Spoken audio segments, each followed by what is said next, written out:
Pascal. You are now rocking with that dude Pascal. We be going wild, Haitian in the building, so original. Got the haters catching feelings. Get your hands up to the ceiling and keep them held high. Cause St. Louis is ready. Forget about it, goodbye. Hold up, we just saying hi. Five somebody, rise up. Weekdays, catch us live. Somebody, let's go. Good afternoon.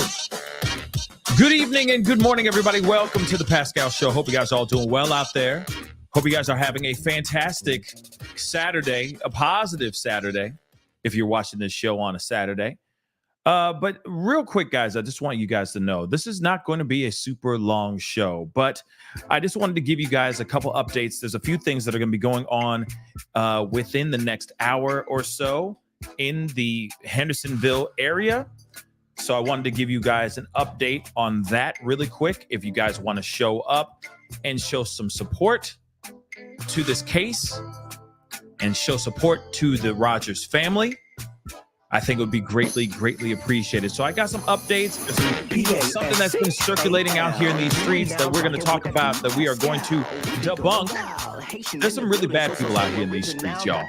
Like really, really bad people out here in these streets, lying and making things up, saying things that are not true. Again, let me just say this again. Spoiler alert. It's fake. It's not true.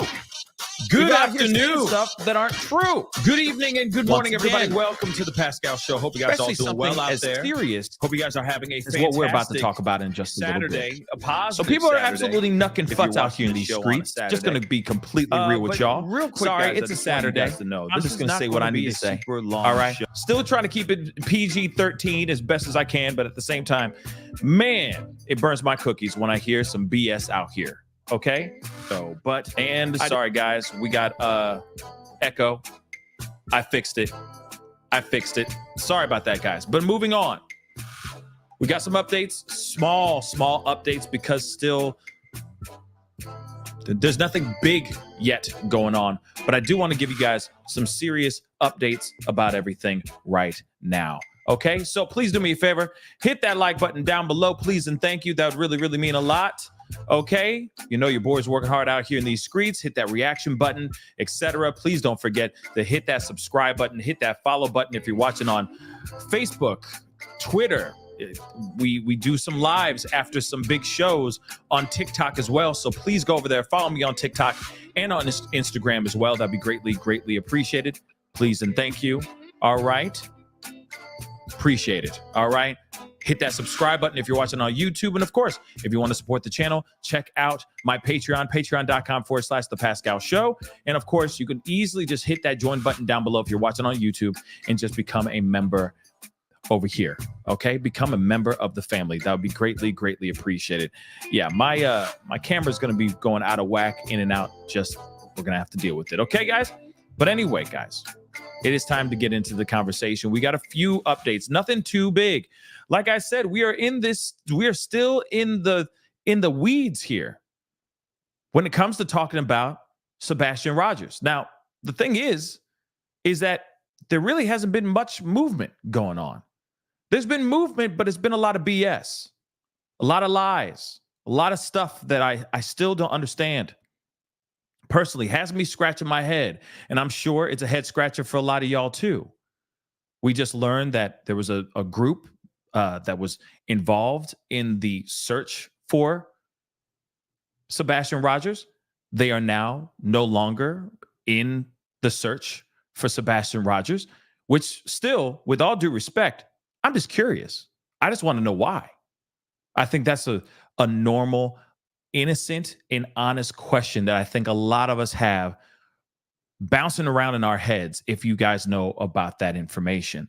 Okay. Now, I do want to pull this up before I continue, because again, I even retweeted it myself and was quite confused. So I want to share this with you guys right quick before we go into the other update, which is going to be happening here very, very shortly. But I do want to cover this really, really quick, because I'm still kind of wondering what the F is going on here, guys. All right. Seriously, what the F is going on? All right. So let me just share this with you. All right. This is on my X. I put it up on X.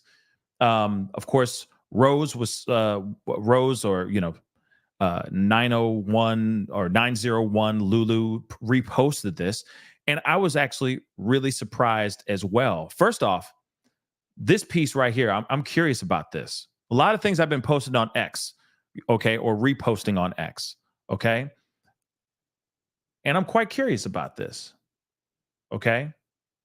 This has to do with Sebastian Rogers.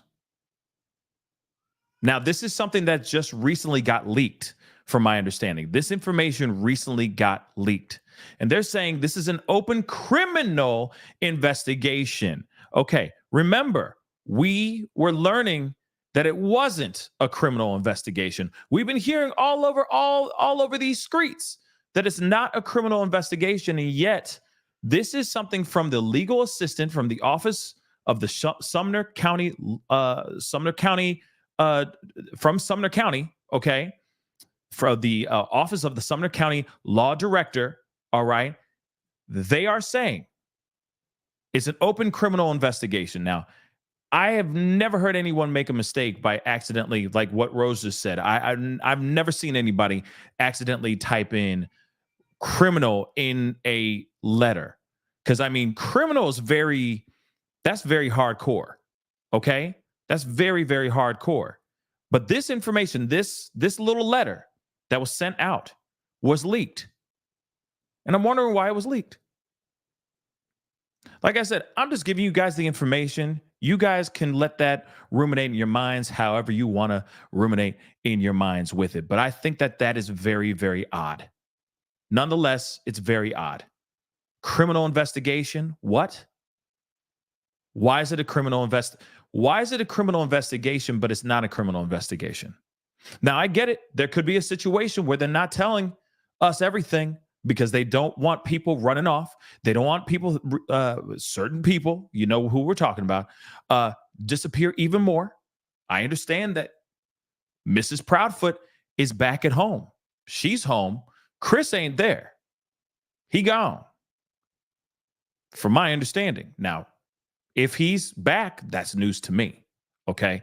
That'll be news to me. But nonetheless, I could see them not putting that out for everyone to know, okay? But see, that's the thing, though. Melissa B says, no, Pascal, it's been said the word criminal is a mistake. Then why would they put that into the paperwork? Remember, this is the legal assistant to the office of Sumner County law. So please explain to me, how does that that's crucial. I'm just going to be real. That is very, very crucial. Okay. Real talk. Very, very crucial. Okay. So all I'm saying is this is something that I find a little bit weird for a little slippage. Okay. Slippage happened, and I think that's a little bit weird. That's all. Okay. That's all. So I'm just going to say that real quick. Could be a mixed mistake, but that's a big mistake to put out here and have that leaked and put out for everybody else to see. That doesn't make any sense. Now, the other thing is, that's interesting as well. There was a post, okay, made by, that's interesting too. Wow. They took that ish down. Wow. They took it down. But there was a post that was made by the Uvalde Foundation for Kids. They've been out there actively looking for Sebastian. They were allegedly out in Alaska. Then they're not in Alaska anymore.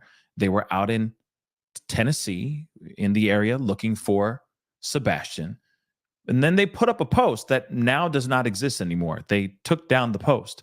But they said something along the lines of, we are no longer, due to, certain situations in the investigation and the search for Sebastian, we are stepping down from looking for Sebastian. And I'm going to ask, why? Why does that happen? Why are they stepping away?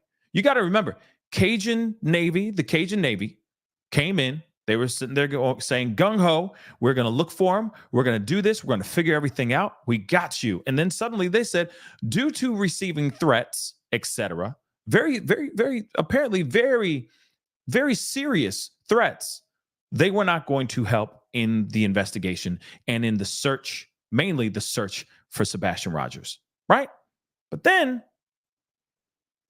they're no longer, like, from my understanding, that some of them are still there. I don't know. It's very weird. But then you look at this within the Uvalde Foundation for Kids. They said that they were there. They said they were going to be boots on the ground, looking for him, so on and so forth. And then suddenly, out of nowhere, they're backing down. What's up with that? You got to remember, too. Let's not forget, they also posted something before that, too, basically saying, hey, we know without a shadow of a doubt, 100% that somebody in the Rogers family knows something. Hold on. I'm pulling up these receipts, okay? I'm going to show you guys these receipts because, again, that's a little bit weird to me as well, okay? So let me share this with you guys right quick, all right? This one right here, all right? And again, listen, people make typos all the time, but that doesn't make any sense. I'm just going back to that criminal investigation typo. That's a huge typo, okay? It's like you type in, misspelling something. A typo is misspelling something, not putting a whole word that could ignite the streets on fire or not. You see what I'm saying? Criminal is very, very serious. Okay? You don't just accidentally type that in there. Or that assistant needs to get fired if she's the one who actually wrote that paper, that letter. Because everybody now is seeing that and going, sup with that though. I'm telling you, I don't think that it's a typo. Who typos that?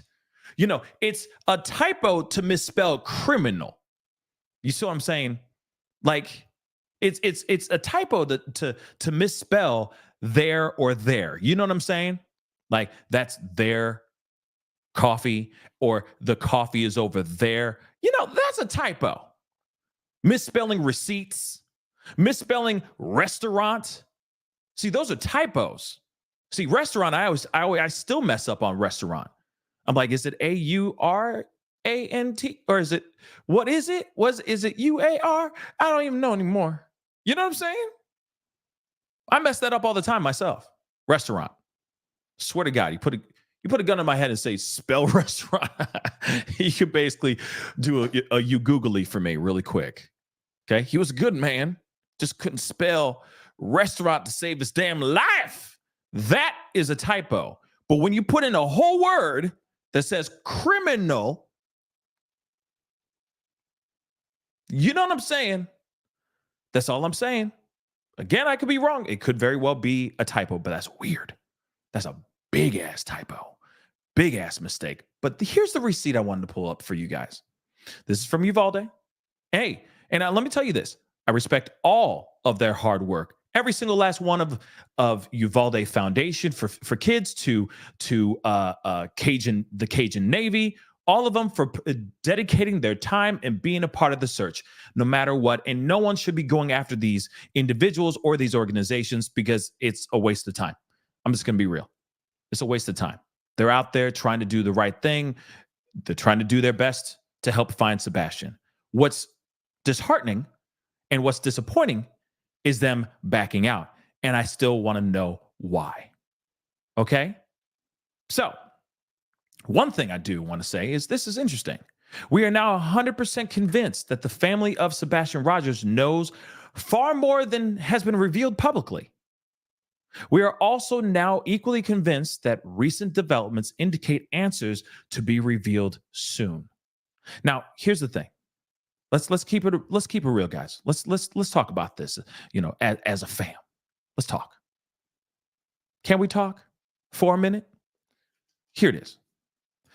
When you drop something like this, and you know for a fact you're dropping that on top of a very, very sensitive nerve where everyone in the group that is passionately or emotionally attached to this case is waiting for some piece of anything, a little morsel, a mouche bouche, whatever, a petite morsel, whatever it may be.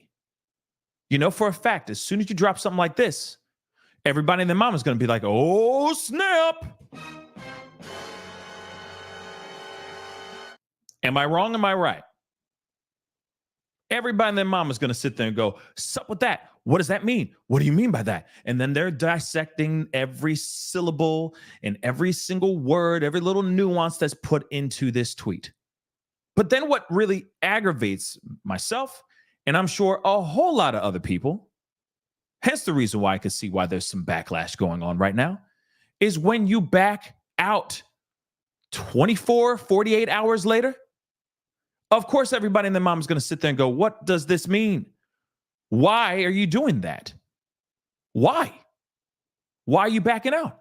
It seems like, I'm just saying, this right here makes it seem like you're hot on their trail. You're cutting through their BS. You know something's going down.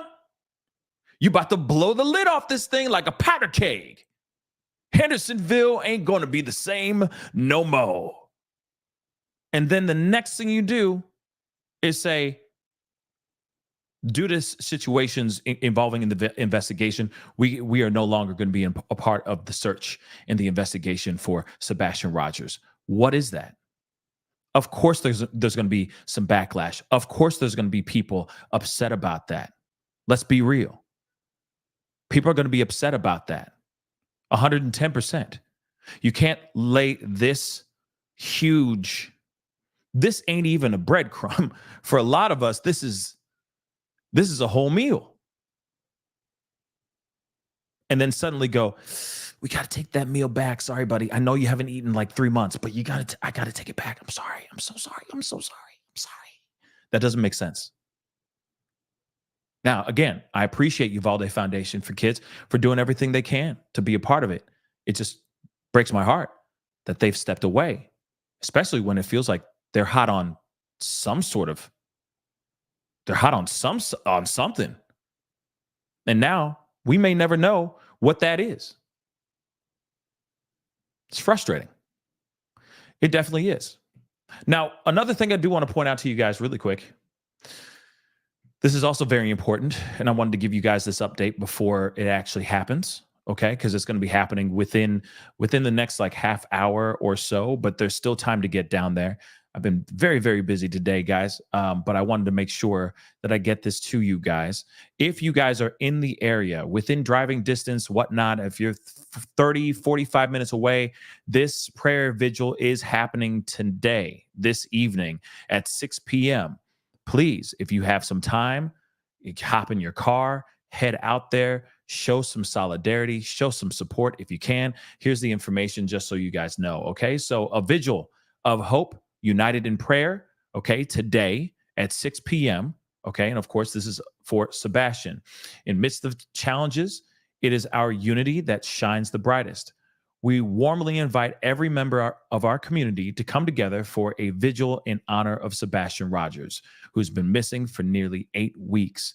8 whole weeks, y'all. That's crazy. This gathering is a beacon of hope and a testament to our collective resolve to support Sebastian and his loved ones. Let us stand together, reflecting on our shared hope and the strength that comes from unity. It's time to bridge our differences, embrace the power of our wonderful community, and shift the overall collective focus toward achieving one sole goal. Let this vigil be a turning point, reigniting hope and driving us forward as our tireless efforts to bring Sebastian home once and for all. In unity and hope, we are and will remain Sebastian's army. Okay? So they're saying that the community leaders will guide us in prayer, focusing on unity, hope, and the safe return of Sebastian. We encourage wearing green to represent our undying hope and solidarity. Okay? So in a heartfelt expression of hope and support, attendees are welcome to write cherishing notes of kind words to Sebastian for him to read once he is finally home. Paper and writing utensils will be provided. Now, this event will be happening at Beach High, okay? Again, Beach High at 3126 Long Hollow Pike, Again, 3126 Long Hollow Pike. So if you are in the area and you want to be there, show some support and be there in solidarity, I highly recommend wearing anything green, okay? Because not everybody has green stuff, okay? Green shirts and pants or whatever. But if you have green, I highly recommend before you head out the door, get you some green on. Get out there to Beach High School, 3126 Long Hollow Pike, and show some support. Okay? Show some support. Please and thank you. I think that Sebastian's family, the ones that that will be there and showing up to this vigil, because not everybody will be there. We already know that part. Okay? There's been many vigils of all kinds. Candlelit. There's been another prayer vigil about a week or so, a week and a half ago, or 2 weeks before, etc. We haven't seen certain family members showing up in attendance to these vigils. But the other family that will be there, including Seth Rogers, his family, etc., they all will be there praying and joining in hopes to bring some positivity towards finding Sebastian. So I did want to bring that up to you guys before it's too late, but it isn't too late. If you hop in a car, you head out there right now, I highly recommend, please do so. Just wear some green. And of course you can write a little prayer, write a little positive note to Sebastian so that when he does return home, he's able to read it. And the family can read it as well. That's the thing we need more than anything right now, to be completely honest, when it comes to this particular case. You know, what's frustrating, and I've talked about this before. There's been a lot of negativity, a lot of focus on negative BS, a lot of drama surrounding things that have nothing to do with the actual case, okay? That there's been people focusing on the wrong thing. But then also at the same time, there's been a lot of BS going on out here too. Like a fake kidnapping. I'm not kidding. This is very true. In fact, I'm going to let our friend Justin on TikTok explain it a little bit better. So let's take a look at this TikTok from Justin on TikTok. All right. So somebody's claiming that they have Sebastian Rogers, and let me talk to you guys about what's going on here. Hold on, let me play this. So basically, roll this back one more time. So somebody's claiming that they have Sebastian Rogers, and let me talk to you guys about what's going on here. So basically what's going on here is that these messages were shared in the Find Sebastian Rogers discussion group, and these are DMs, and in these DMs, this one guy is worried about people talking about him, and he's saying that he has Sebastian and has had them for weeks, and he's based out of Oklahoma, and in fact, this is the guy. Now, here's the thing about this type of a scenario. Do I believe that this man really has Sebastian Rogers? No, I don't. And I don't think he does not. And I have more info. I got more info. So I'm going to explain all that to you too. Okay? We going to talk. Okay? I'll tell you why in a moment. Do I believe we have to treat it as credible until it's not? Absolutely. Do I believe that law enforcement needs to find this guy and show up at his door and make sure that Sebastian's not there? 100%. You have to. You can't just say, I don't think it is, or I think it is, and it be true. But the reason that I struggle to believe that he really does have Sebastian is because I've seen this type of behavior in other cases. Usually it's by some older white dude like this that just wants some attention. And this happened during Gabby Petito, where somebody said that he was hanging out, having beers with Brian Laundrie. He'd been staying at his house. Okay. Now, this is not the whole TikTok, okay? But I will say this. Well, first off, just on TikTok, I appreciate him saying this and bringing this up and everything. But I will say this. This is absolute trash. And this is true because I've even spoken to the source themselves, basically saying that, yeah, this guy was reaching out, trying to get money to just trying to finesse the family. So no, this ain't clickbait. Somebody out here going, it's clickbait. This ain't clickbait. Trust and believe this is not clickbait. I have better things to do in my day than to come on here and give you guys some stuff that ain't true. All right. But let me tell you, one thing that happened is, hey, if you have him, tell him to call my cell phone right now. He's the only one who will know my phone number. You don't know it. Have him call my cell phone. And then I'll talk to him. Oh, he's sleeping right now. Oh, okay. Thank you. BS, guys.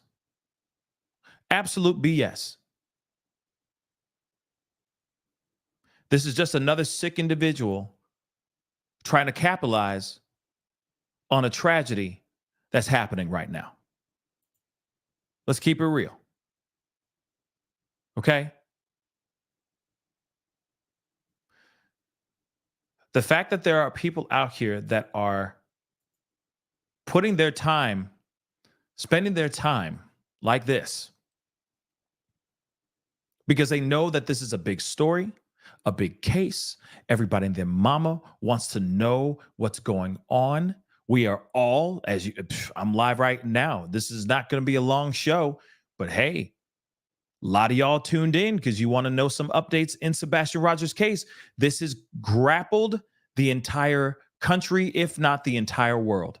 Everybody wants to know what the heck is going on here and what the truth is behind the disappearance of Sebastian. And this mother lover saw the wave of interest, of concern and care, and has the audacity to try to sit there and go, oh yeah, I got him. He's with me right now in Oklahoma. The hell? Okay, if you got him, show me some proof. Show me the Carfax. Show me the proof that you actually have Sebastian. If you can't produce that proof, then you're lying. Then your pants must be on fire. Okay? But let's take a look at this a little bit of this. All right? It says here, how are you to Sebastian Rogers? This is this person sending this out to somebody else. Okay? I don't know him. Just a kid I see is missing. Why? Okay. Why do you message me? Then they said, hell yeah, I'm just trying to know. You trying to know what? He's here with me though. He's like, I'm just trying to get the name. Like, there are really some sick individuals out here in this world that are willing to do whatever they can to BS, to lie, to capitalize on a situation that does not need anybody out here trying to finesse the vulnerable. And this family's desperate search for this young man. You know, the thing is too, like, I've heard other stories about other people having Sebastian and all that, and, you know, other theories that you guys have thrown out. You know, you guys have sent me millions and not millions, but a gang of emails and DMs on your own theories. And I appreciate all the theories. Real talk. You guys all have your theories and everything, but there's been ones that have just kind of been thrust out into the front. And the thing is we don't know. We really don't know. We just don't know. Part of me feels like we are living in a time where, or at least in this particular case, where anything is possible. Anything is possible. Even though, like I've said a million times before, even though I'm side-eyeing the Proudfoots, they could be innocent too. You never know. But I'm still side-eyeing them. Everything that they've said has been inconsistent. How they've been moving in these streets has been very suspect. Yeah, Katie Proudfoot is back home. Sure. She's back home. Great. But that doesn't mean she didn't pick up her stuff, get into an RV, and take off for a while her son is out there somewhere. That looks suspect to me as hell. Like I said, a lot of this doesn't make any sense. A lot of this is very frustrating. because none of the math is mathing.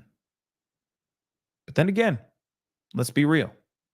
I have heard, and maybe you guys have, but I haven't heard anything about Chris Proudfoot doing any type of polygraph test. Not saying that he needs to do that, but at the same time, the streets are watching. And if he's sitting there saying, no, Nancy Grace, I'm not going to do the poly because TBI says, no, don't do it. Okay, don't do it. But then he later on says, no, I'm going to be in contact. I'm doing the poly with TBI. Then where's TBI doing the actual polygraph test? Have they done it? Is that done yet? That's what I'd like to know. Oh, another thing too. Seth was on the show with us. He called in randomly one show. He texted TBI as I was asking him a question, because you got to remember, he's been saying for the longest time, no one's asking the right questions. But guess what? Somebody actually did ask a good question, like a right question, not a good question, because there's been plenty of good questions. Okay, there are no dumb questions in this particular case, right? But somebody actually asked a good question, something that hasn't been asked before. And I asked him live on the show. I said, hey, can Katie Proudfoot and Chris Proudfoot produce the clothing that Sebastian Rogers was wearing in the last video that he saw him when he was walking out of Texas Roadhouse? If they can produce that clothing, okay, that debunks that theory. But if they can't produce those clothes, then boom goes the dynamite. You got a problem. Period. You got a problem. You know, everybody should be looking at the Proudfoots. Right? He texted TBI on the show. He did. We heard that. We heard him go, hold on, close, blah, blah, blah. And I'm like, what's you doing? I'm texting TBI. You're texting TBI the question right now? Yep.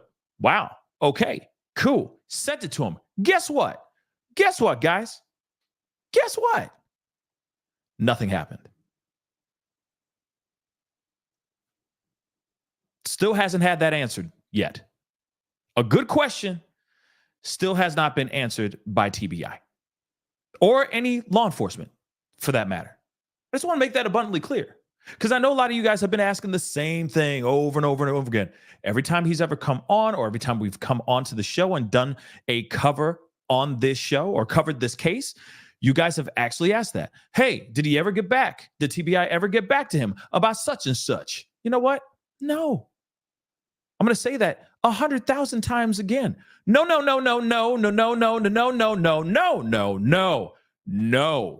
They have not responded to him at all about that. In fact, I don't even know if they've even looked into it yet. So put that in your pipe and smoke on it for a second. Very interesting stuff going on, guys. Very interesting stuff going on. Whether we like it or not, this is a case that I think this is a tough one, guys.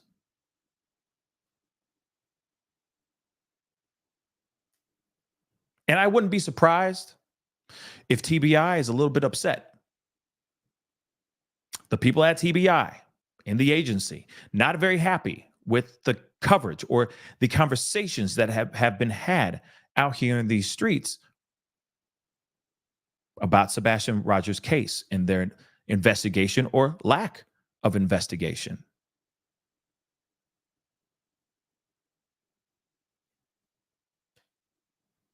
Hamburger indeed, Priscilla. Hamburger. Like I said, we've already heard before. It sounds like the Proudfoots are getting all the information. Seth is kind of off on the side, and he just gets the scrappings if he even gets if he even gets the scrappings. It's weird. Like I said, very, very weird. Hence the reason why, if Seth does indeed have private investigators working right now diligently, I hope he is staying and leaning on them as hard as he can, because I don't think he's going to get the information that he needs from TBI or local law enforcement. I just don't think that he is. And apparently, at least in this situation, local PD loves when it's a family that's quiet and doesn't say a damn thing and just jumps in an RV and runs off in these streets having their own vacay while Sebastian is nowhere to be found. Apparently, they love people who aren't out here talking on the microphone and making their voices heard and keeping Sebastian's name alive out here.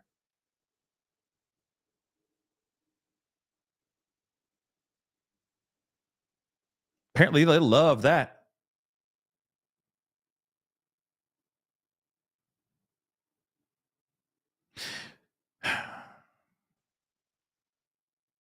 If to be completely honest, I mean, I'm already going to say something that you guys already know what I want to say.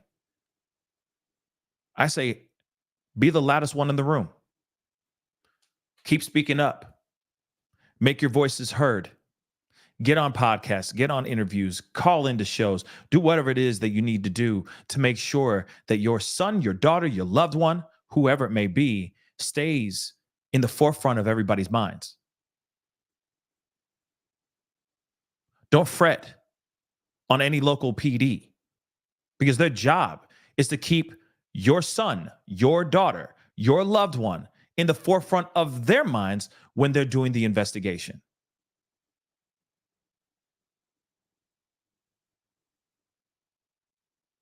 But what really grinds my gears, what really burns my cookies, is when you have someone live on a show. This show. Texting TBI. Live. By the way, that was a while ago, right? Yeah, that was a while ago, that conversation.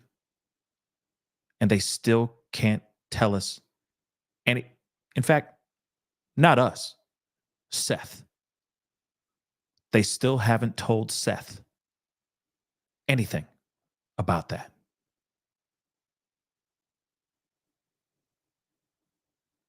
That's a little weird, don't you think? Huh. I'm not conspirizing. I ain't throwing out theories. I'm not putting on the tinfoil hat. Trust and believe. But I am definitely side-eyeing. I'm definitely asking those questiones because it doesn't make any sense that you hear a text message being sent, which could be huge evidence, and there still hasn't been any confirmation of that question. You realize that Proudfoot, I'm just going to say this. I mean, they may not have anything to do with this. Like I said, they could be still innocent until proven guilty in the court of law and all that stuff. And I understand in the court of public opinion, them guilty. Okay. They look sus as hell. All right. That goes without saying. We can all agree on that for the most part. I know that there's naysayers out there and, good on you. Good job for thinking outside the box, I guess. Kind of curious on how. But hey, we're going to keep moving. Appreciate you being here no matter what. But at the same time, this gives, because I'm sure that they've maybe watched my show, maybe watched just the shows where Seth has been on. This has given them time to go buy the clothing, possibly find the clothing that he was wearing, if he is still wearing those pieces of clothing. If he's still out there in these streets wearing those clothes, this is giving them time to go find the exact replicas of those clothes. Now, I get it.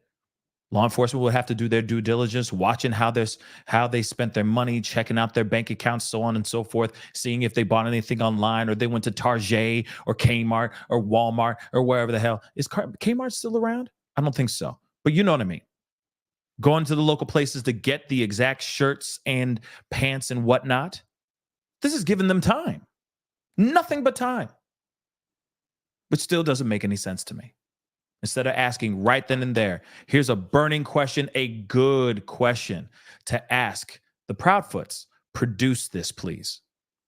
Bring these items to the precinct Show us that proof positive he is wearing all black right now. Show us that. Are you sure every single shoe? Did he happen to buy new shoes randomly? Again, it's the little things, guys. It's the little things that can get to the truth, can get the guilty caught, whoever that might be. Whoever that might be.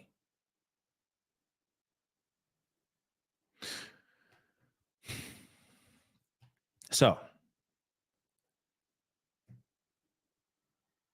like I said, I am speaking on this because I wanted to give you guys mainly the update about this prayer vigil, just so that you guys all have that.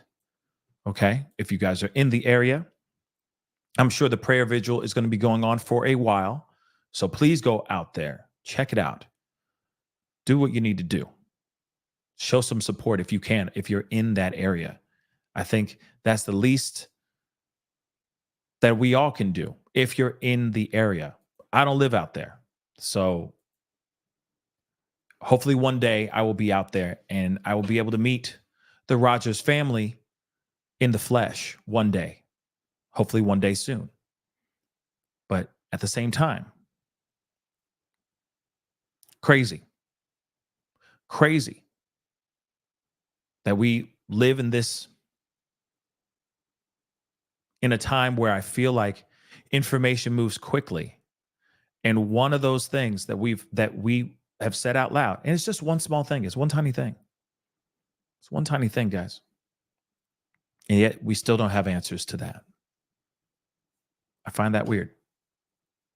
I just find that weird. So I got a couple super chats. Let me grab these really quick.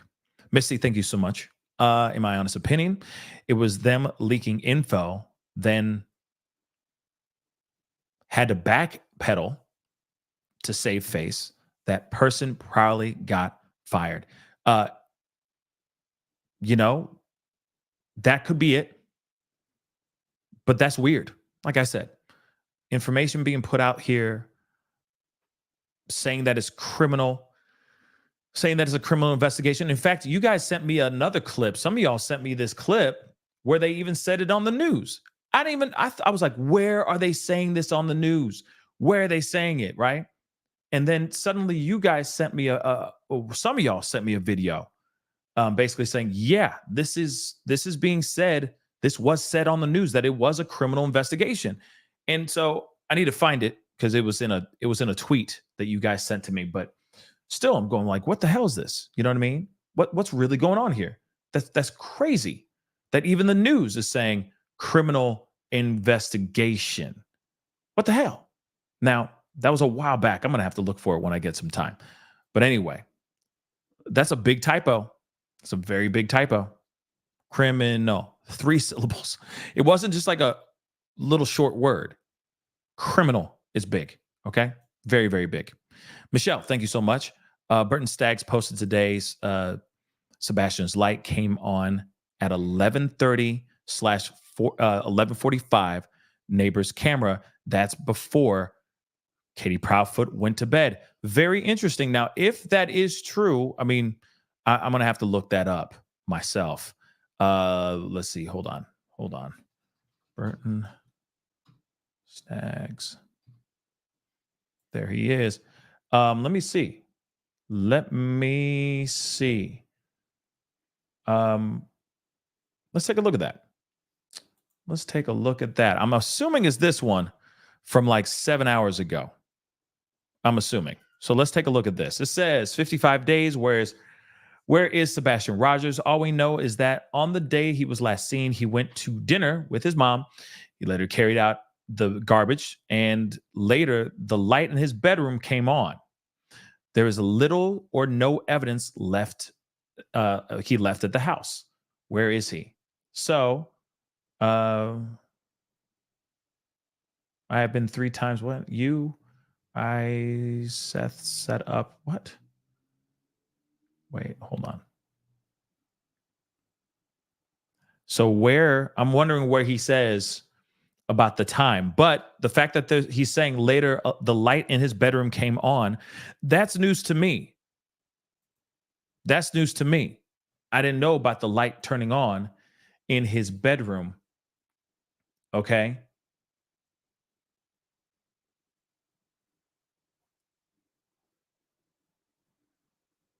Yeah. I'm kind of curious to see the actual, like an actual solid text or, tweet from him actually saying, yes, there was, at this particular time, he was there. At this particular time, I'm sorry, the light came on. But I don't see that in this post that he put up here. Hold on, I'm still looking to see if there's more. Yeah. I don't see anything else. I don't see anything about 11:45, 11:30, 11:45. But if that's, I'd love to see that. But I don't see it here while just looking at it, at the surface. Okay. But again, thank you so much for the super chat. Lucci, hey P, you've worked so hard on this. Yeah, thank you so much. And thank you so much for the support. I really do appreciate it. Yeah, I mean, but I think that there's a lot of people that have been working very hard on this case and bringing the conversation up and keeping his name out here as much as and as best as they can. Okay, for sure. I'm not the only one out here, talking about Sebastian and keeping his name out there. Right. There's plenty of other people that are doing just the same, Carbonize, thank you so much. Petition update. Oh, and smash the like, y'all. Thank you so much. Good question. Let's see what that is all about. An update on the petition. Real quick. Hold on, guys. Let us see. Let us see here. Because it has been a minute since we talked about the petition. Where the heck is that petition? I have it pinned in the... Hold on, guys.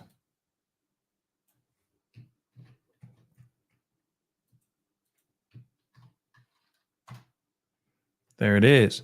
So it went past 15,000 and they're going for 25,000. Again, the link is in the description box underneath this video down below as we speak. It's been there since every single show that we've had talking about Sebastian Rogers specifically. The petition has been underneath in the description box. So please go down there. The link is down below. Just go and click on it and join change.org. Of course, this is to get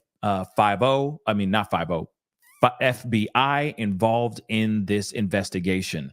So their goal now is getting to 25,000 signatures. So go over there, sign, do the right thing, sign up. Okay. And of course, please guys, do me a favor. Whoops.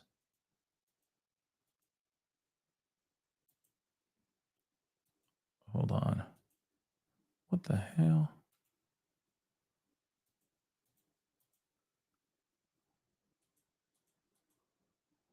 Sorry about that, guys.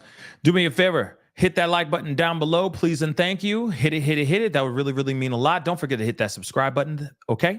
Thank you. Hit that follow button as well. Follow me on TikTok, Twitter, etc. That would really mean a lot. Dory, thank you so much for being a member for the past 35 months. I really do appreciate it. Hi, family. Happy to spend another month with my Pascalian family. Pascal, you were doing the thing. And we are so blessed to have you. Thank you so much. I really do appreciate it. I really, really do appreciate it. Even on a Saturday, I'm out here talking about this. But I wanted to get you guys an update as far as the prayer vigil, because I think that Sebastian Rogers needs as much support. Seth Rogers and the Rogers family needs as much support as they can. Real talk. And I'm even going to say this too, to the Proudfoots, to the Bauer Sox, to everybody on the other side of Sebastian's family. Show up. I beg you, just show up. Do the right thing.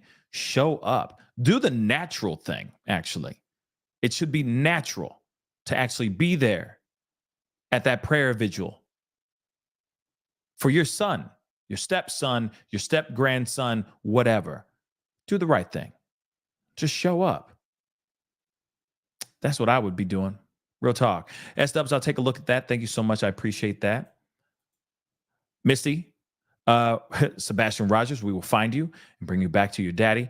I'd be at the Vigil if it were possible, but I'm there in spirit, thoughts, heart, supporting Seth and Sebastian. Yes. Yeah, and that's the other thing too. I'm kind of curious as to who, like I'm hoping that's somebody, because here's the thing. I would not want to stream the prayer vigil personally. Like if I was there, I wouldn't want to do that because I wouldn't want it to be translated in the wrong way.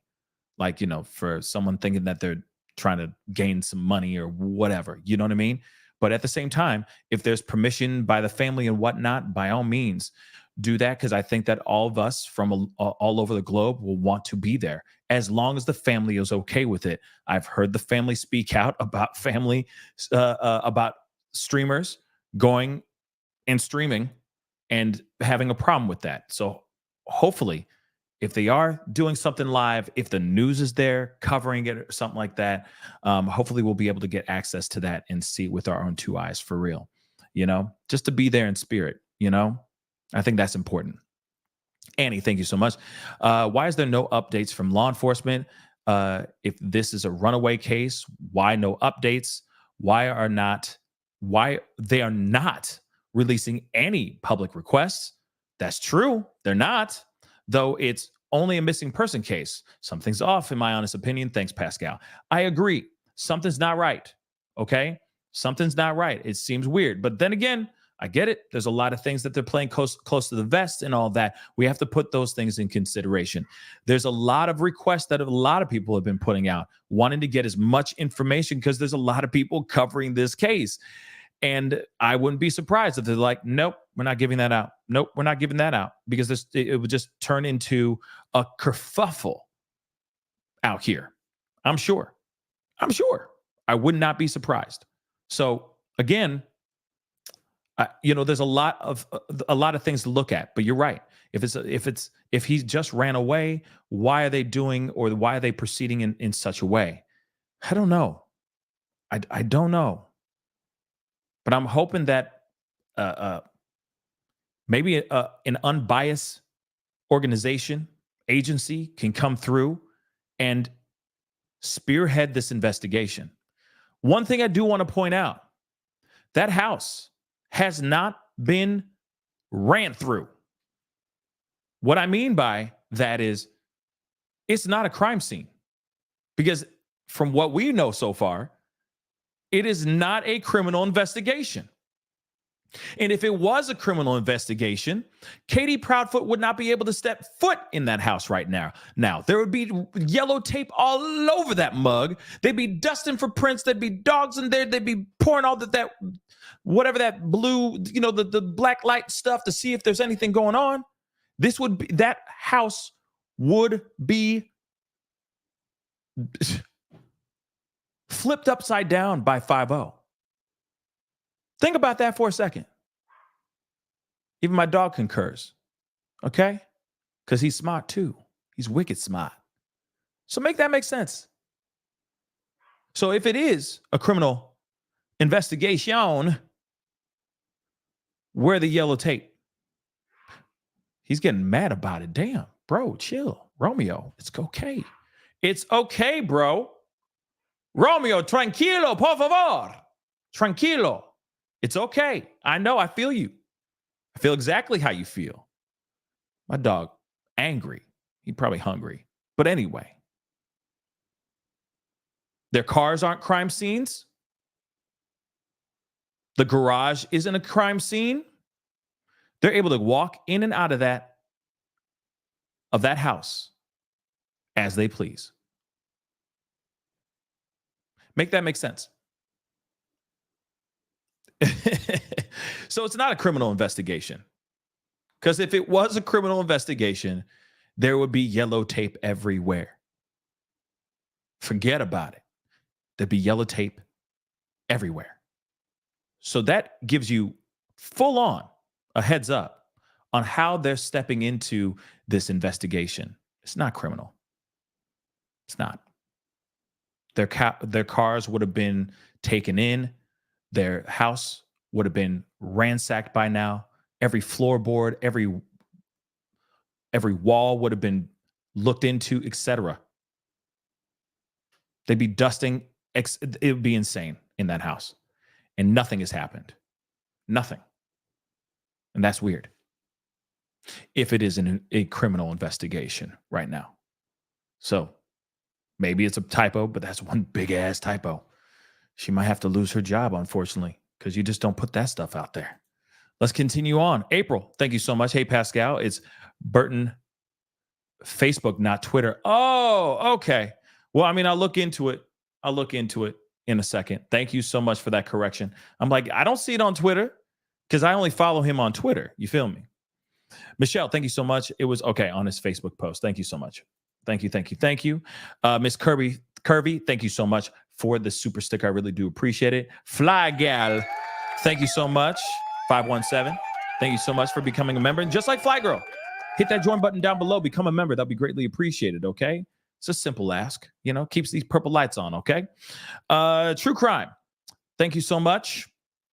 Did Sumner County decide to add Sebastian to their website of missing persons yet? I know I can easily check, but pissed off. They didn't in the first place. Ain't that something? He is technically a missing person. Regardless if he ran away or not, he is still considered a missing person. So what up with that? What up with that? That seems a little bit weird. Okay? A little bit weird. Tracy, thank you so much for the super sticker. I really do appreciate it. True Crime back again. Thank you so much. Kentucky, good place to search. My 2 cents. I mean, I think everywhere at this point is a good place to search. Let's keep it a buck. I think everywhere is a good place to look. He could be anywhere at this point.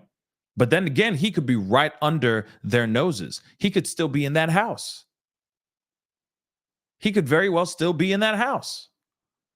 Annie, wow. Thank you so much for the $50 super chat. Just because, Pascal, thank you for being a voice of reason with passion, love, and peace to you. Thank you so much. Thank you so much. I really do appreciate it. And thank you, Annie. And everybody, please give Annie some purple heart emojis in the chat. That'd be greatly appreciated. Thank you so much for the support. That really means a lot. Thank you. But again, like I said, the divers show up today. Nancy D, I do not know. Thank you so much, though. I do not know. That part, I don't know. But maybe they have. But at this point, he could be anywhere. He could be right under our noses. There is another story as well. Shoot, I might as well bring this up to you guys now. Let me see if I can find it real quick.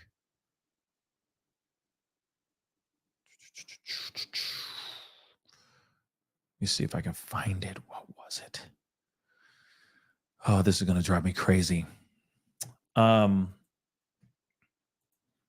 was it?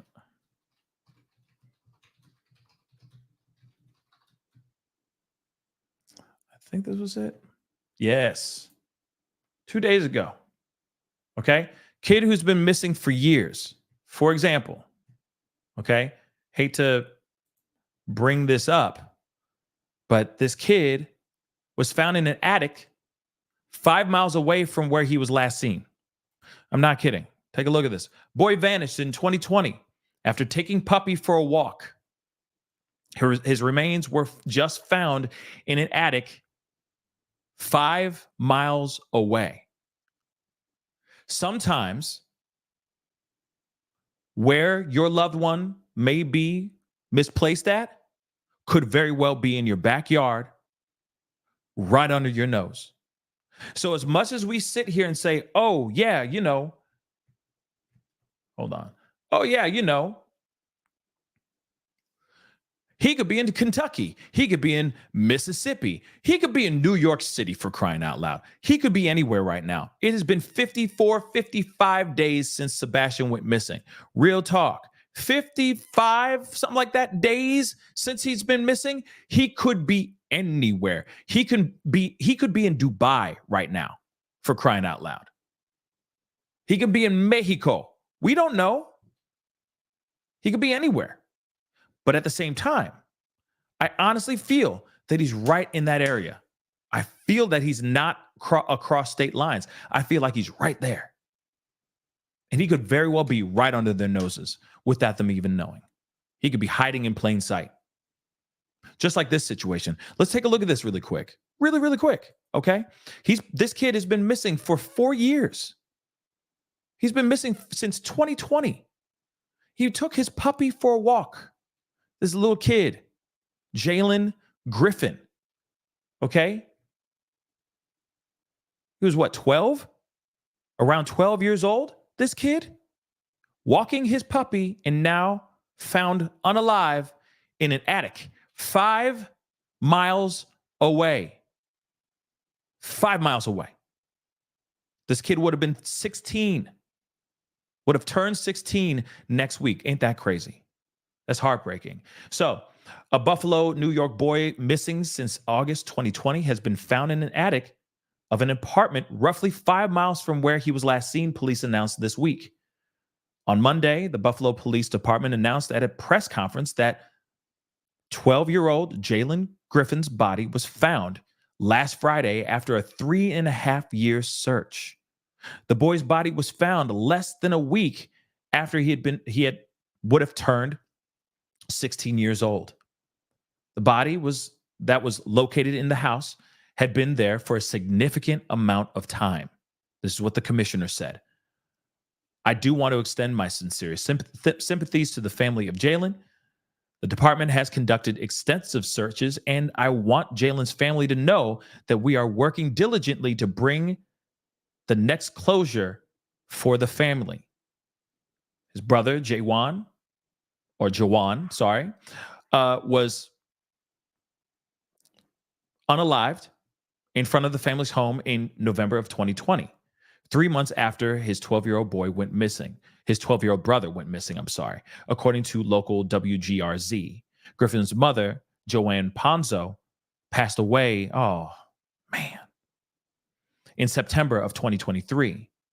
The boy's father, Brian Griffin, told the local WIVB that, quote unquote, now that I have confirmation, I do feel a lot better. However, the father said police didn't notify him that investigators had finally found his son after the long search. Isn't that interesting that we're hearing that kind of the same pattern? However, the father said police didn't notify him that investigators had finally found his son after the long search. So you've been wanting to know where your son is for 3.5, almost 4 doggone years.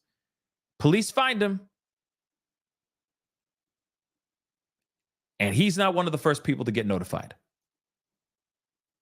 They say they found the body Friday. Why wasn't I notified? The father asked, adding that he's curious about who was living at the house, so am I, where his son was found. We all don't know how long he's been deceased. I'm sure there would have been some type of odor. So, of course, they're saying the Erie County Medical Examiner's Office identified Griffin using dental records. So he had some serious. There obviously was some serious decay going on here, for sure. All right. So he had perished for a while. They even said that when they found him, he looked like, he had been gone for a while. So WIVB also reported that the neighbors said the house where Griffin was found often had people moving in and out, and they've seen police respond to the home many times over the years.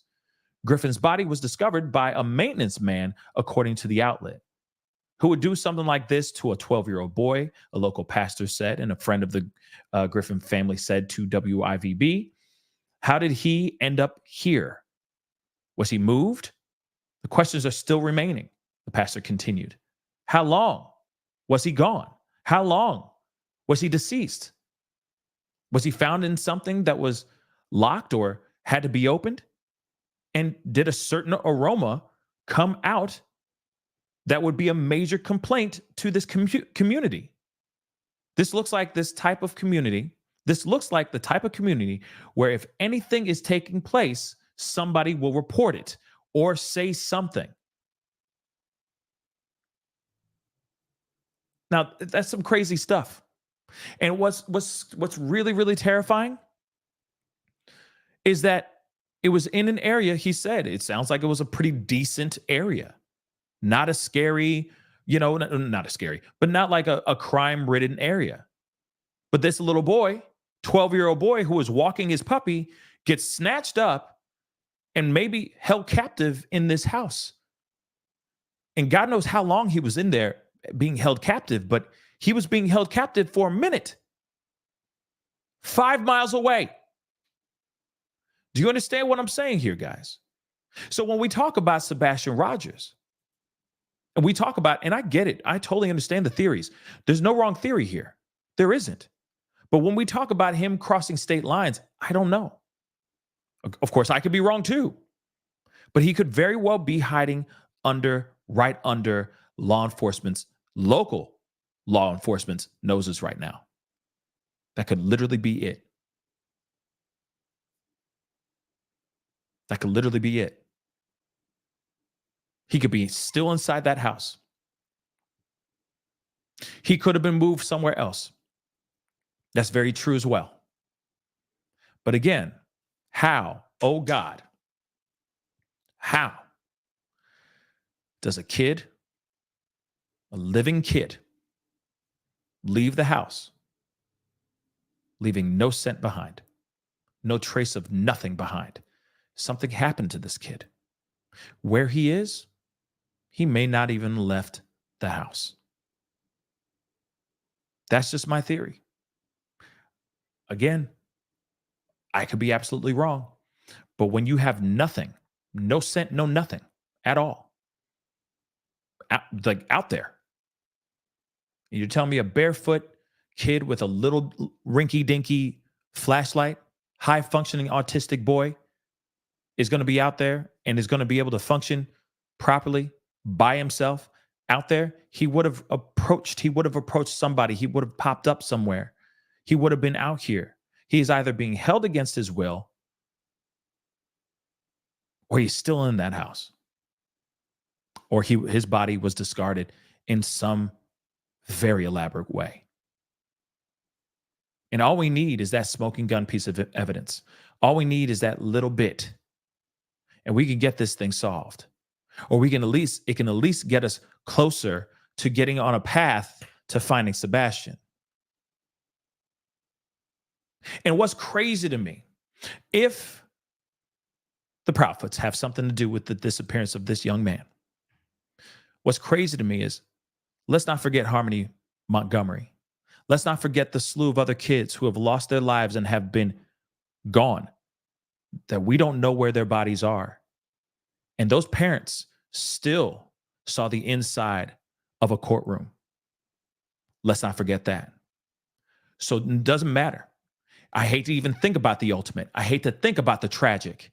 But if this young man is gone and they discarded his body, it doesn't matter. Somebody's going to slip up. And they're going to be sitting in that courtroom rocking orange. Trust me on that. Trust and believe on that.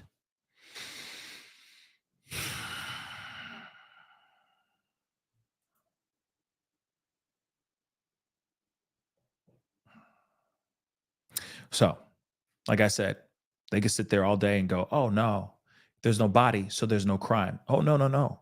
If there's a crime that was committed, someone's going to figure it out. Someone's going to figure it out. And it'll be the little things too. So whoever who did this, I hope you're not sleeping well.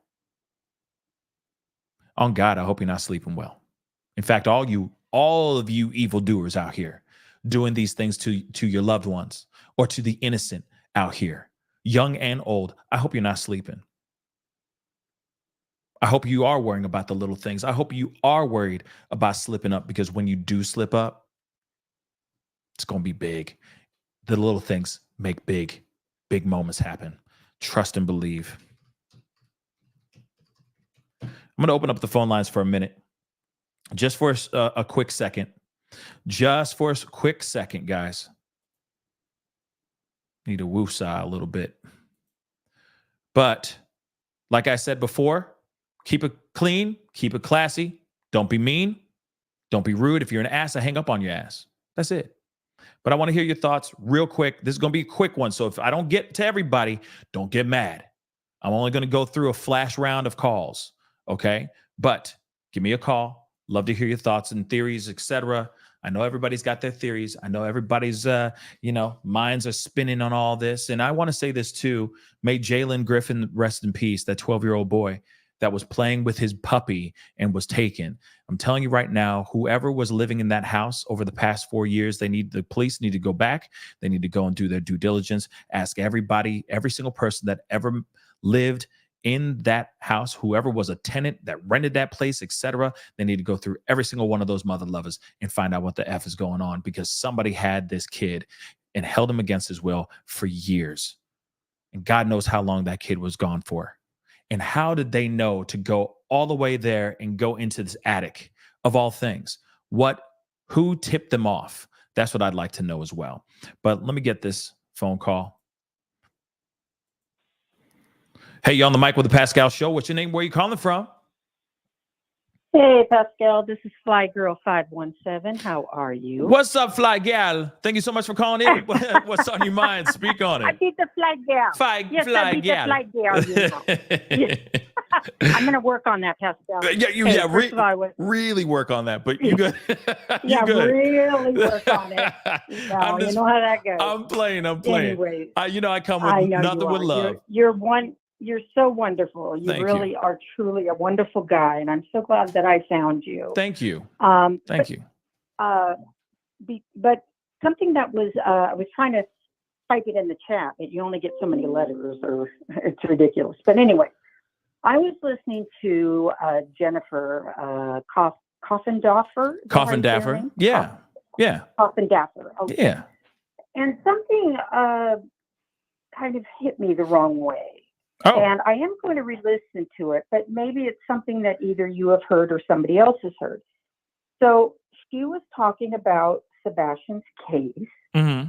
and she was reading some type of, document.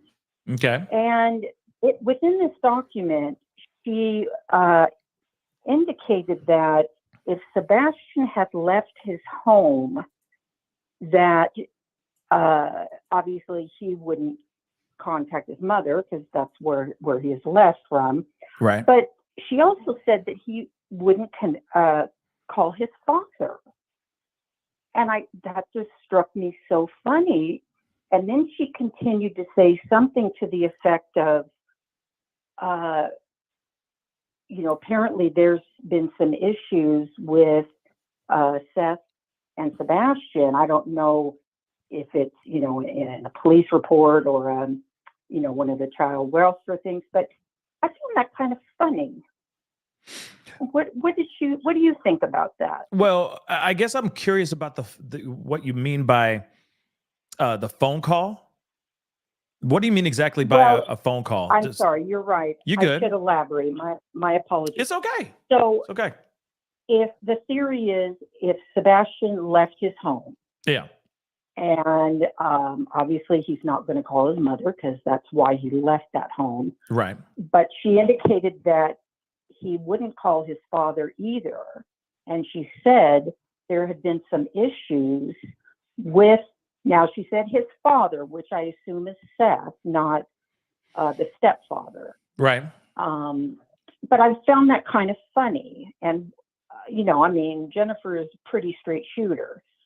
So I don't know if you've heard of it, if you've listened to her, but yeah, basically wondering what you think. Well, honestly, Breaking the Case is her YouTube channel. She's got a really great channel. She's been on the show multiple times in the past. We just haven't had her on the show in a while, and I need to get her back on the show just to get her thoughts and her opinions about all this as well. And a lot of times she has opinions that that go against my opinions as well, which is always interesting. But when it comes to the video that you guys are talking about, I have yet to hear the full video. So I can't really comment on it because I haven't heard the whole episode about this. But because I know some people are saying, oh yeah, she's retracting or changing her thoughts on the Proudfoots, etc. And I don't know. I think that all of us are going to be going through a roller coaster ride of one moment we're going, oh, they're guilty, to the next minute we're going, well, maybe they're not guilty, because we don't know anything right now. So I think theories are going to be flying out the gate like crazy. And she's got a great. Go ahead. I'm sorry. I'm sorry. No, go ahead. I didn't mean to interrupt. You're good. You're go good. Ahead. No. I was just going to say she has a great platform and she's very informative. And yeah, she's a straight shooter for sure. But I haven't heard anything yet on that episode, so I'm very interested to hear what she has to say about it. Yeah, and I will rewatch it as well to make sure I heard what I heard, because sometimes when you hear something, you're so shocked by it, right? You're not really hearing what they're saying. No doubt. But anyways, I just wanted to mention that to you. I will revisit it and make sure I heard what I heard, and I will definitely let you know. Please do. Again.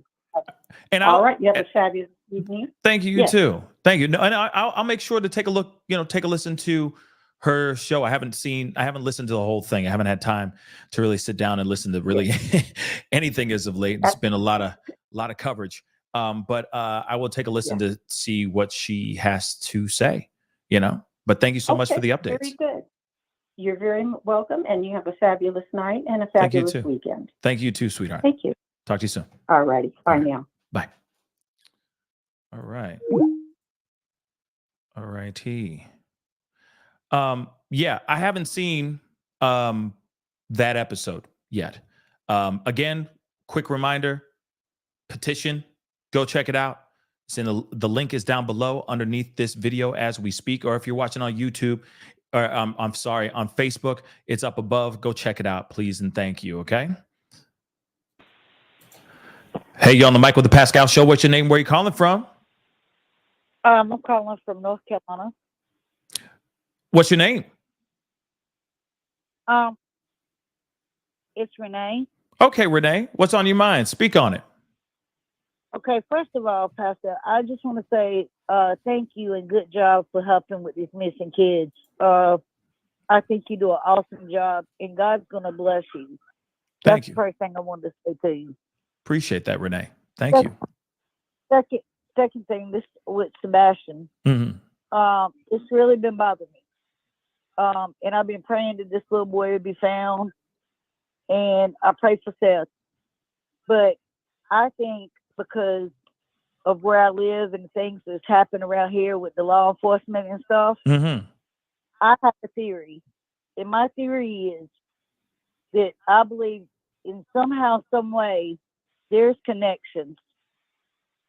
And the connections is with the police, and they dropped the ball.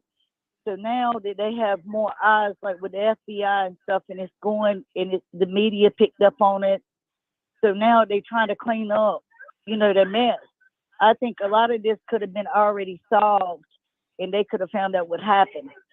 But I think that they should go ahead and take Katie and Chris, and if they put them in a room and not let them out until they answer where that baby's at, because she was the last person that was known to be with him. And until and keep her there, because they can hold you for 72 hours. They could. For questions.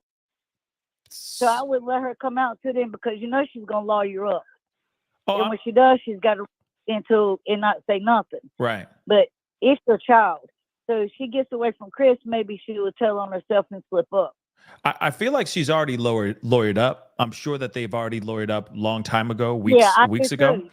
But if they were to do, holding them for 48 hours type of thing, I feel like that would have already been happened. You see what I'm saying, Renee? Like, I feel like that already has happened, them being questioned and whatnot. And if they haven't done that yet, I'm curious as to why they haven't done that yet. Let's be real. But it seems as if law enforcement is not looking at this as a missing person case, as if they're looking at it as a runaway, if that makes any sense. So they're not sitting here saying, oh, there's foul play. He got up and he walked on his own recognizance out the door and ran away. And that, I feel like that's what they've been leaning on this entire time. But what were you going to say, Renee? Oh, I'm sorry. You're good. That's my whole point. It's more, it's like you said, the math ain't mathing. And then they Joe Dirt him, basically. I'm just saying that he basically, this baby, it would have been some type of proof. Somebody would have saw something. Yeah. If they got the garbage truck and all this other stuff, somebody, it ain't like the next house is like out in the country. You in a subdivision with all these houses. Somebody would have saw something. That child wouldn't just disappear. He had to leave. If he left that house, it had to be out of that garage. Mm. I mean, because that's the only way else. Anything else, somebody would have saw something. No doubt. I think that. Or he didn't come home. And like you said, where's the clothes? When you brought it up to Seth, where's the baby's clothes from the night before? What he was wearing? Simple question, right? Simple question with a simple answer. It's simple. And your answer would be there. Because like you said, but I think where the ball fell was he's got it's some connection. I'm telling you, because where I live at, Pastor, I can see you proof of law enforcement being crooked, because one already went to prison where I live at, close by. So I'm telling you, law enforcement is crooked, but when you come down and the FBI comes down and other people is on your back, you're gonna cover your back end. And I think that's what it happened. Somehow some connections in that police department. And now it's not, they're gonna try to save themselves. So it's gonna come out. No doubt. But I think it's too late. Because how come they haven't went inside the house and do forensics? Yeah. Where's all the cars? Did they take all the cars? Where's that at? They haven't. Obviously, they haven't. If they're driving, that's my whole point. Obviously, they haven't. That's my whole point. Exactly. They haven't done any of that. They haven't looked up anything. But can you explain something to me? Because you had me at Joe Dirt. Can you just explain the Joe Dirt? I don't understand that. I've seen the movie, okay, but I don't know what that means exactly. Can you just break that down for me? Oh yeah. All right. You know how Joe Dirt with the movie, like he was talking on the radio when he got to everybody's heartstrings about when he was a kid, he finally met his parents, but they left him. You know, they just left him like where the trash was at. Okay. Left him, and just dropped them off and never looked back. Gotcha. Okay. So Joe. Okay. They never tried to look for the kid. They just went off and did their thing. Gotcha. You know, until they heard him on the radio and thought that he was gonna come in some money. Then, they wanted to come back, but then she wanted to shout the clowns. You remember the little things? Yeah. But basically, Joe Durham. Basically, they didn't want to look for him.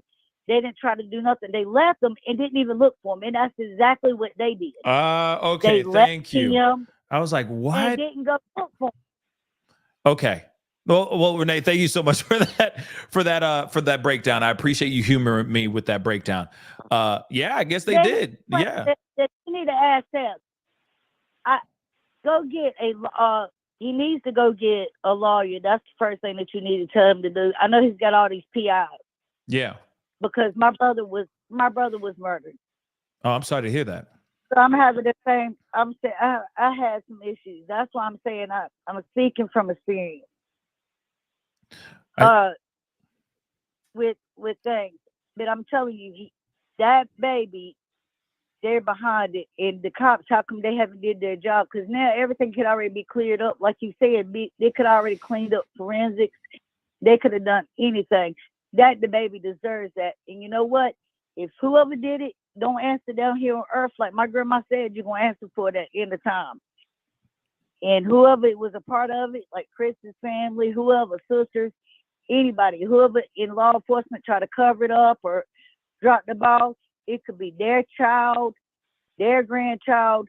So they need to be careful because it will hit home to them. So they will have to answer. Yeah. I'm speaking from fact.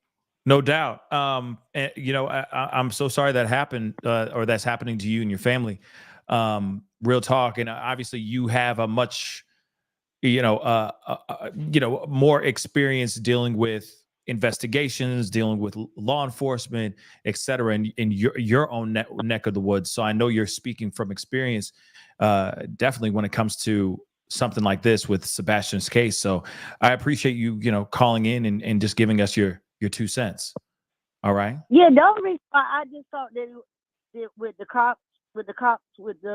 cops enforcement or whatever, somebody in there is going back and with telling Katie and Chris stuff and the reason why I said that is because they didn't never do any forensics. Then they riding around with Chris. I can see if you can get evidence, because just like I was telling you from my experience, any ongoing criminal investigation, they're not going to tell you nothing. Absolutely. Family or not, they're not going to tell you nothing. They're going to keep it closed mouth because they have to. Yeah. So I understand that when you sitting here, you trying to sit here and you're not doing what you were supposed to do. Right in, even if the ball dropped that day and they thought, well, hey, look, we're looking for a child that left. Let's go look for the child. Eventually, you would have came back and had common sense to know this child didn't leave. Right. You would have went and got these cars and we got the warrant to go get their vehicles and say, hey, look, we need to go ahead and, find out where your vehicle's at. Come on, with technology nowadays, yeah, you can find out things. Oh, I mean, that's the part that doesn't make any sense. That's the piece that doesn't make any sense, is that there's so much technology in the world. There are intersections with security cameras, street cams, etc., that I'm sure have some sort of, I don't know, something, that show them driving the car back to the house if they went that way. So it is a little bit weird, everything that they, that they say that they have. I'm still wondering what they do have. But Renee, I do appreciate you calling in. Okay. Thank you so much for calling in. And keep up the good work, because you're a blessing. Keep on doing the good work. Thank you. You're helping out so many families. You would not believe that you're helping out so many families and helping people. So Thank you. God bless. Keep up the good work, and I hope that Steph and this baby's found. That's all. I just hope this baby's found. Thank you, Renee. And hey, I hope you're getting the justice. I hope you and your family are getting the justice that you guys rightfully deserve too. So, well, we haven't got it yet, so I'm just keep on praying. You just got to have faith in God. That look, God's gonna take care of it. That's all you got to do. Is you got to keep the faith and leave it in God's hands. No doubt. God will see it. Amen. Well, hey, stay blessed. You have a blessed day. Thank you. You too. All right, you too. All right. Bye-bye. Bye-bye. Yeah, I appreciate that phone call. And yeah, there's just so much. Let's not forget, law enforcement is giving Chris ride-alongs. Why isn't Seth getting those things? We've talked about that before, but let's bring it back up. Renee brought up some really good points in that call. Why aren't they bringing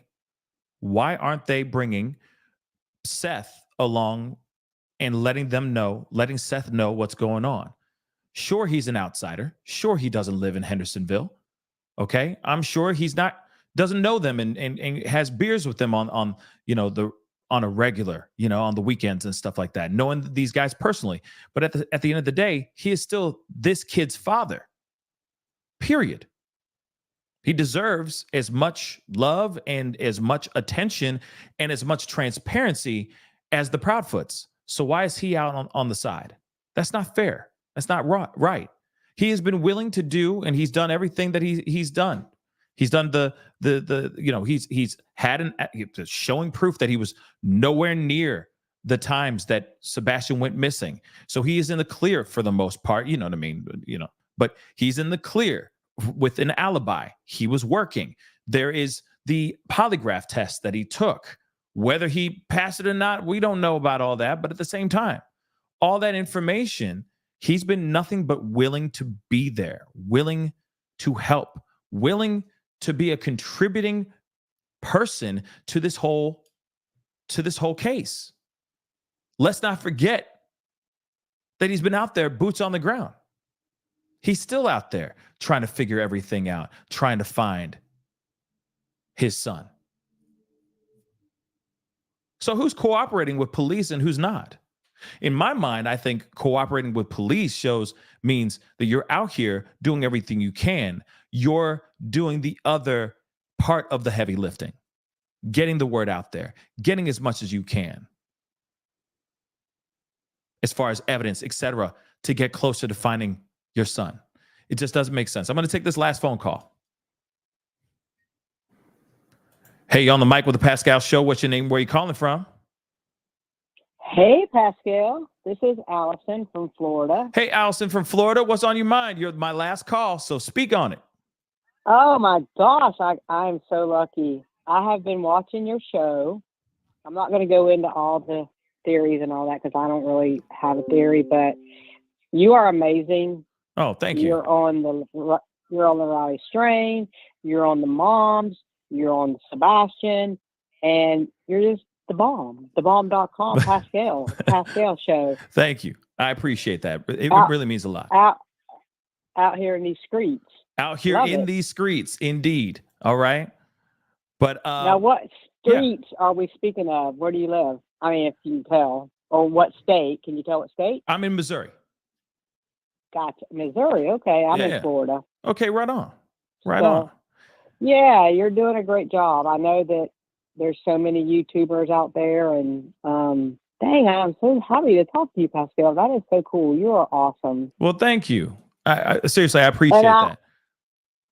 I do have to say, no, this whole case it's mind-boggling. It just really is. I've been watching it since pretty much the beginning, and I don't have any kids. I live with my mom and take care of her. She's 82. I've been living with her for 12 years, and I have help, but I can't speak on where this little boy is because I don't know. I just don't know. But so happy that I think the Gabby Petito thing picked up the whole YouTube going on true crime thing, and I'm really happy because I don't even hardly do Facebook or Instagram anymore. I'm all about YouTube. Because that's where Pascal is. Well, yeah. I mean, I'll be real. I mean, it was a little bit before Gabby Petito, but obviously Gabby Petito's case definitely put a lot of other stories and other cases in the forefront for sure. There's a little bit more awareness to other cases, and not only just other women, but of course, people of color and men as well. Because a lot of times men's cases will just kind of fly under the radar as well. Men of color as well will fly under the radar as well. So ever since Gabby Petito's these cases have just suddenly been thrust out into the forefront for sure.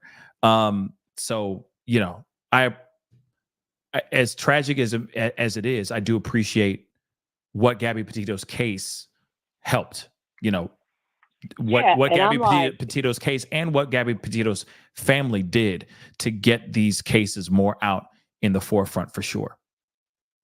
Absolutely. And I'm probably maybe 2.5, 3 hours from Northport, which is where that whole situation kind of went down. I mean, that's where the Laundries live.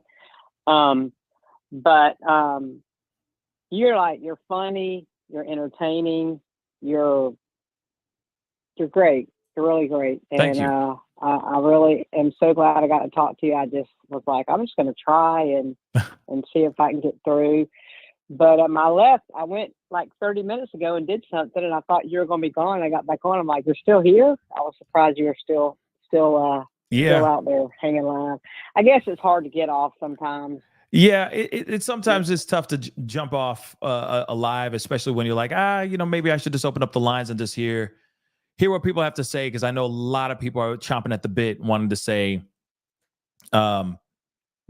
more. You know what I mean about all this, because it's still a mystery. And again, the fact that we haven't gotten any more information, we have no clues, nothing, not a shoe, not a pair of glasses, not a shirt, not a strand of hair, nothing. We have nothing, and that's the part that's very, very frustrating to me. I think that's what's frustrating everybody else too. Yeah. I mean, again, I'm in Florida, and Florida, I've lived here my whole life. but like we've had some craziness going on here in Florida now. But just not with Madeline Soto, but just that's where the whole laundry thing happened, and just so many things going on, like up and around Orlando and Seminole County, and it's been crazy and all that thing. Yeah. And then the guy that went up to New York yesterday and set himself on fire. Man, that was insane. That was he insane. died, I guess. Yeah, he's probably he passed away. Right. Mm-hmm. Yeah. Well, he's probably glad, because he would have been. Yeah. I think he obviously was wanting to end his life and just didn't want to do it. He wanted to make it known to people. No doubt. Anti-everybody, anti-everything. So just anti-life, right? Mm-hmm. No, but you were great too. I saw you on the phone with Chris Singman and that whole thing, and I don't know. You're good. Thank you. I appreciate it. You know, the love goes right back to you. You know what I mean? The more people like yourself that are tuning into the show and opening their minds, and their hearts to every single show, the more hopefully we can bring justice or bring clarity or find these missing people. So I really do appreciate the support. I was watching you last night too with the girl that was killed up in Wisconsin? Sade Robinson. Yeah, we there's another conversation we're going to be having about Sade Robinson here very, very soon. So everybody who's watching right now as well, just be on the lookout for that, because that is going to be that's definitely going to be a conversation here, especially with Maxwell Anderson, the monster that took her life. We are going to be talking because there's more to it. There's more updates and a possible connection to more victims. I mean, I'm 58. I don't have, like I said, I don't have kids, but times have changed. A lot. Times have changed a lot over the years. And, I grew up normal, like with two loving parents. We played outside. We lived normal lives. And then, like, obviously things have changed, period. But I mean, not just with social media and all that kind of thing, but just in life. And it's scary. I live in a very small town in central South Florida, and I walk my neighborhood, and it's just scary to me to walk around my neighborhood. Yeah. Honestly. I mean, even the nicest of neighborhoods, there's potential of somebody sinister just lurking in the background. Let's be real. It's some scary, we live in some scary times. But I think also, I also say that if you're not living on some random dirt road, I am thankful for surveillance cameras. I'm thankful for technology, because without the technology, I don't think we'd be able to catch a lot of these people, just to be completely real with you. So, I am thankful for that for sure. That's 100% true. I mean, I have cameras at my house, and they're not even expensive. Like, it doesn't even cost me anything to have it. I think they were like $50. Yeah. And I have a Ring doorbell. But, and that's the thing too, like all the stuff going on, like all the cameras at houses, businesses, parking lots, wherever, it catches everything. Just like with Briley that night, walking and, out there in just Nashville and was picked up on camera and stuff. Yeah. But, and I know social media and the way things have changed a lot lately shows a lot more than what you would have normally seen. I mean, they say things were going on years ago, and it was like you have the Manson and the Ted Bundy and all that. Oh, no doubt. Yeah. I think it's worse now. See, I don't know. Okay, so I had a conversation. I talked about this the other day, and it was, I think we were tapping in on the Sade case. And somebody said in a super chat or something of this sort, basically saying like, that evil has gotten worse as time has gone on. And I say that I think we're capturing more evil from if it's not If it's not our cameras, from Ring cameras to cell phones, etc., it's the news also covering those stories, because now there's multiple news outlets. There are multiple YouTube content creators as well, TikTok content creators as well, that are bringing awareness to other missing person cases, or murder cases, or, you know what I mean, unsolved cases that are out here. I think that evil has been the same. I just think that technology has been capturing a lot more. So the more we're hearing how demented and messed up people are, is solely because of the advancement of technology and science. If we didn't have the technology and science and we still lived in the 60s, I think that we'd still hear a few of these stories, but not all. There'd be a lot more unsolved cases, and there'd be a lot of stories that would never make front page news, if you really think about it, because we'd only have newspapers and our local news anchors that are giving us the news on our TV, that only have 2 or 3 channels at that time. You see what I'm saying? I think with the technology, I think evil's always been the same. I don't think it's gone up. I think it's maintained pretty much the same. It's just that we are now able to capture it more. I think we're able to capture it more. I just think we're able to capture those things and catch those bad guys. Majority of the time, we're able to catch those bad guys through the technology and the science that we have out here, DNA, etc. I'm talking about all of it, not just because we have an iPhone. But I think there's a lot more to it. You see what I'm saying? And yes, I do think that, evil most definitely exists, is out here, okay? And it wears many different faces. I just think that the guys, if a lot of these guys like Maxwell and the sort lived in a different time and there were no technology like it is right now, a lot of these mother lovers would be slipping through the cracks. They'd be hiding in plain sight, getting away with all of this stuff. But because of the technology, bang, they get caught right after their first time. You see what I'm saying?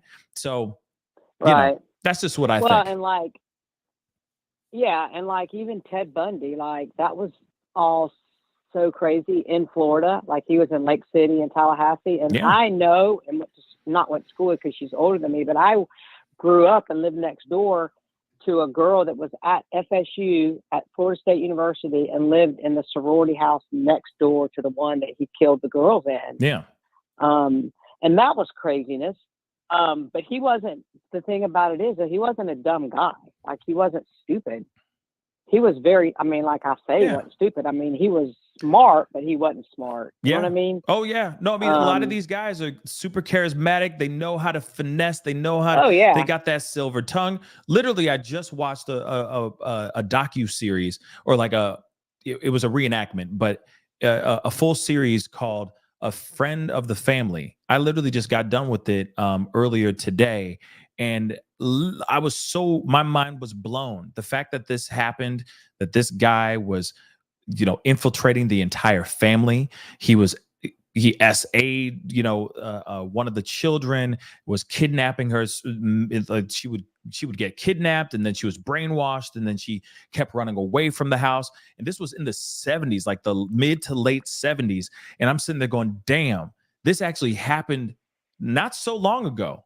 And that there are families out here being very nice in understanding. And it was so odd. So odd. And I'm like, in this day and age. Based on a true story? Based on it's a true story. Yeah, absolutely. Oh, wow. But this guy finessed his way into the family and was trying to basically turn this 11-year-old girl into his wife, basically. Very broad strokes. You guys have got to go check it out. It is absolutely mind-blowing, because it's not only about what she does and what the monster does, but it's also what the parents of the little girl do as well, and how they move around in these streets. It is insane. Okay. What's the name of it? A Friend of the Family? A Friend of the Family. It's on Peacock right now as we speak. Go check it out. I literally was floored. I literally had to stand up at one time, because I was like, you literally are doing this right now. Girl, you better not be you the mama. You know what I mean? I'm like having an argument with the TV because of how it's ridiculous. It's a little Mormon family, very modest Mormon family, living their life. Then they meet this other family, and then everything just goes belly up, and it's crazy. And it lasts for 5 years. It's a 5-year journey of this little girl being brainwashed until she finally, at the age of 16, finally realizes that everything is a lie. It was, oh man, definitely check it out, guys. Friend of the family was absolutely crazy. Okay. True story. I'm definitely going to check That's it all out. I got to say. I think I have Peacock just like on regular TV. All right. Yes, but I'm gonna have to let you go, okay? But I appreciate you calling in. Okay. Conversating with me and everything. Yes. Oh, I appreciate it. You're the greatest. Thank you. I appreciate I wanted to just mention one more thing about missing, and it's been several years, and she was found alive, but with Elizabeth Smart. Oh yeah, she was gone like 9 months. She was gone for a minute. Yeah. Yeah. That was crazy too. They just did an update about her, like out there with her kids and stuff like that. Crazy. Yeah, I follow her on Instagram. And she's inspirational and amazing. But and they came into her house, into her bedroom, and took her out. So but if there were, it happened. But if there were dogs out there and all that, they would catch a scent. They would say, "Oh yeah, she was taken out of this, and there's proof of this, and blah blah blah." Sebastian, there's nothing. That's just weird. You know what I mean? But thank you so much. There's nothing. Thank you so much for calling in. All right. Talk to you soon. All right. Thank you too. All right. Bye. And that is it on the Speak on It segment. Okay, guys. But I do appreciate you guys, coming in and being a part of the conversation. Somebody said something that I wanted to pull up. I think I lost it though. I just clicked on the wrong button and it just disappeared. Somebody asked me if I've covered or talked about Jelani Day. Yes, I have covered it years ago. During the Gabby Petito situation, we did talk about Jelani Day. I have actually reached out to the mother because I've definitely want to circle back on that particular case because it's still an unsolved case, still unsolved. That monster could be out there. It could be anywhere. No one knows what happened to Jelani Day. He is somebody who, in his case, is something that I've been wanting to circle back and talk about. I've reached out to the family. Understandably, they got a lot of stuff going on. I'm hoping to hear back from them, with a confirmed date, confirmed time, because I'd love to be able to have them on the show to talk more, right? To talk further, because that is a case that's still, it got a lot of light under the sun during that time, but then it just disappeared. As soon as, just disappeared. As soon as he was found, that case just flew under the radar. So I'm hoping at some point we will get a chance to talk to the family, because the family, I think his case deserves just a recap, a little bit more light under the sun, more understanding of everything. So I'm hoping that I talk with them soon, because I'd love to get them on the show and talk more as well. Soul Sniper, thank you so much. Look up Paisley Schultes. I'll have to look that up. She was missing for 2 years. Cops searched the house again for the 100th time. Found her under the staircase alive. See what I'm saying? I remember this. Oh, I do remember this case. She literally was like living under the staircase. Yeah, I remember this. That's insane. Yes, good callback. Good callback. But another one, like I said, he could literally be in the house. Why would they have him locked up, hidden somewhere in that kind of way? Why? Just doesn't make any sense. But anyway, the 5 Canes, thank you so much. Couldn't Seth file civil suit to find info? That's a good question. I'm going to have to ask one of my legal friends about that. Could he? Could he though? Could he? I don't know. That's a good question. June, thank you so much for the super sticker. I really do appreciate it, all the way from Canada. How's the maple syrup? I hope it's good. Hope it's thick. Anyway, guys, Oh boy. Oh, and another one that I just finished watching as well. I watched 2 of them. Okay. The Borrowers. No kidding, Nicole B. But another one that I just got done watching that was actually interesting. And just interesting, just talking about abuse, etc. It's a show on Netflix right now called Baby Reindeer. It is absolutely insane. It is insane, but I think it's definitely worth the watch. I believe it's definitely worth the watch. You need to just check it out. Check out Baby Reindeer as well on Netflix. I thought it was very well done. It's just very interesting. You're gonna be like, what? But why? The entire time you're gonna be like, but why? The entire time. But it is an interesting one about a person who becomes basically infatuated with a bartender, want to be a comedian, stand-up comedian, and everything just goes haywire. But I thought it was very well done, very well written, and heartbreaking too. Very, very heartbreaking. So, take a look at it. There's definitely some themes in there that were a little bit like, whoa, but, take a look.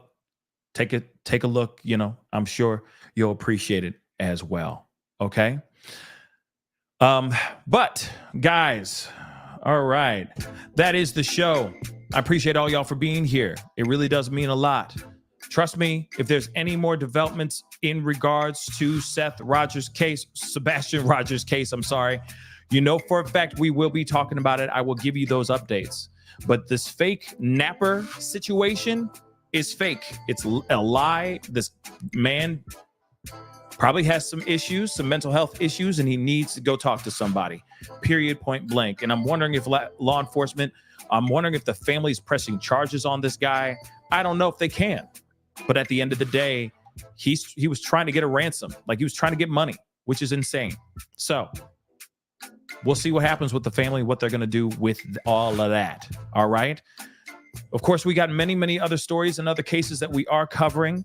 I may be on very early in the morning tomorrow, possibly, to cover some other cases with you guys, because there's some other stories that we got to talk about. There's some updates on some other cases as well that I want to get with you on ahead of time before we get into the work week. We also have Karen Reed's case. By the way, Karen Reed's trial, did they finish their jury selection Friday, or are they still in jury selection right now? That's one thing I'm still trying to figure out or find out. Maybe you guys know. Definitely let me know. If you're watching the replay, comment it down below. Let me know. No, he hasn't. What? I'm looking. Sorry.